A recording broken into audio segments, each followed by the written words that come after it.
क्या ऐसा पॉसिबल है कि जितने लोग एक लोकेलिटी में रहते हैं वो सब ड्राइविंग लाइसेंस के लिए अप्लाई कर सकते हैं, या अप्लाई करने के बाद उनको ड्राइविंग लाइसेंस मिल ही जाएगा? Is it possible?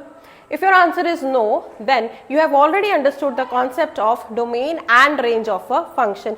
क्या होता है किसी फंक्शन का डोमेन एंड रेंज? ठीक है, मान लीजिए मेरे पास एक सेट A है और एक सेट B है। मैं कब कहूंगी कि किसी फंक्शन f का A डोमेन है और B जो है वो रेंज सेट है? ठीक है, मान लो एक लोकेलिटी है, उसमें कुछ लोग रहते हैं और सबकी एजेस मैंने लिखी हैं। किसी की एज 10 इयर्स है, किसी की 18 है, 25, 38, 40, 53। अगर सबको ड्राइविंग लाइसेंस के लिए अप्लाई करना है तो क्या ये सब लोग अप्लाई कर सकते हैं? यस और नो? देखो, फंक्शन में मान लेती हूं to apply for DL driving licence. क्या ये सब एज ग्रुप के लोग अप्लाई कर सकते हैं? फर्स्ट एंड फॉरमोस्ट क्वेश्चन, क्या 10 साल का बच्चा अप्लाई कर सकता है? नो। 18 एंड अबव सभी अप्लाई कर सकते हैं। तो 18 एंड अबव के जितने एलिमेंट्स हैं उनको इस सेट A में एंट्री मिलेगी। A सेट में कौन कौन से एलिमेंट्स में लिख सकती हूँ जिनकी एजेस क्या है? 18, 25, 38, 40, 53। मैंने ऐसा क्यों लिखा और 10 को एंट्री क्यों नहीं मिली सेट A के अंदर? क्योंकि जो फंक्शन मैंने लिया to apply for driving licence, है ना? तो ड्राइविंग लाइसेंस अप्लाई करने की एज है 18, तो इसलिए जो 10 इयर्स वाला इंसान था, जो बच्चा था, वो बाहर रह गया, उसको इस सेट में एंट्री नहीं मिली। बाकी सभी जो लोग थे वो इस सेट के अंदर एंटर कर गए। तो आप समझे, जिसको एंट्री मिल गई सेट A के अंदर वो क्या आ गए? वो डोमेन के अंदर आ गए। इन सब ने मिलके क्या बना दिया? Domain of the function. तो जो इनपुट होता है किसी फंक्शन का, वो सारी वैल्यूज होती हैं जिनके ऊपर हम फंक्शन को अप्लाई कर सकते हैं उन नंबर्स को। वो नंबर जो होते हैं वो किस में आते हैं? Domain of the function. अब रेंज क्या है? चलिए, इन सब लोगों ने अप्लाई तो कर दिया ड्राइविंग लाइसेंस के लिए, तो क्या जरूरी है कि इन सबको ड्राइविंग लाइसेंस मिल ही जाएगा? नो। जो लोग टेस्ट पास करेंगे उनको लाइसेंस मिलेगा और जो नहीं करेंगे उनको लाइसेंस नहीं मिलेगा। तो मेरे बी में दो एंट्रीज आ गई, either they get the licence और they do not get the licence. Do not get licence, है ना? They get licence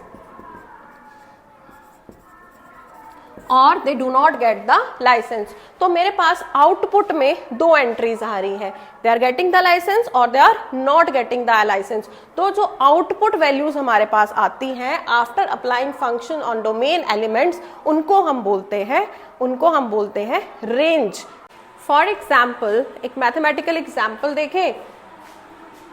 this is the domain, this is the codomain of a function f of x equal to 1/x।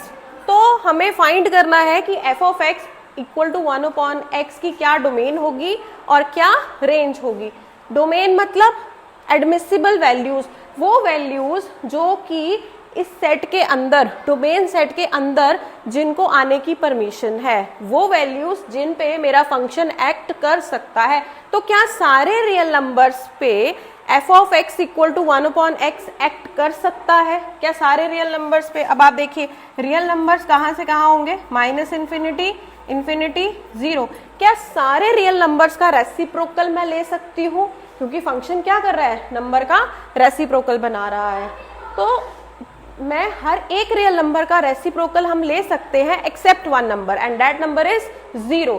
तो 0 domain में नहीं आएगा, domain में नहीं आएगा, इसको डोमेन में आने की एंट्री नहीं है। क्यों? क्योंकि 0 का जो रेसिप्रोकल है दैट इज नॉट डिफाइंड, है ना? 1/0 इज नॉट डिफाइंड, इसलिए सारे रियल नंबर्स पे ये फंक्शन एक्ट करेगा पर 0 पे एक्ट नहीं करेगा। तो 0 को छोड़ के जितने बाकी रियल नंबर्स हैं वो सारे डोमेन में हैं। और इनकी रेंज क्या बनेगी? इनकी रेंज भी बनेगी सारे रियल नंबर्स एक्सेप्ट 0, क्योंकि किसी भी रियल नंबर का अगर मैं रेसिप्रोकल लूं, इन सभी रियल नंबर्स का अगर मैं रेसिप्रोकल लूं, तो सब रियल नंबर बनेंगे मगर जीरो नहीं बनेगा, किसी भी रियल नंबर का रेसिप्रोकल जीरो नहीं होता। तो रेंज जो होगा ना, range would also be all the real numbers except zero. ठीक है, तो डोमेन आ गया आपका माइनस इंफिनिटी से लेके जीरो यूनियन जीरो इंफिनिटी, है ना। इंटरवल्स कहां से आए, माइनस इंफिनिटी से zero and zero to infinity, और रेंज में भी आएगा माइनस इंफिनिटी से जीरो यूनियन जीरो इंफिनिटी। मतलब इस इंटरवल में जीरो नहीं आ रहा, ये ओपन इंटरवल है, इस इंटरवल में भी जीरो नहीं आ रहा, ये ओपन इंटरवल है। तो ये वाले इंटरवल्स आप इसको ऐसे भी लिख सकते हो, set of all real numbers minus singleton zero, set of all real numbers minus singleton zero. ठीक है, तो आज हमने समझा what are domain and range of a function. Randomly कोई भी मैंने सेट लिए हैं, आप डिफरेंट सेट्स पे ट्राई करिए कि क्या डोमेन होगी क्या रेंज होगी। And one important question, domain and range किसी फंक्शन का लेके उसके बाद उनको चेंज करिए और देखिए कि क्या आंसर सेम आता है या डिफरेंट हो जाता है।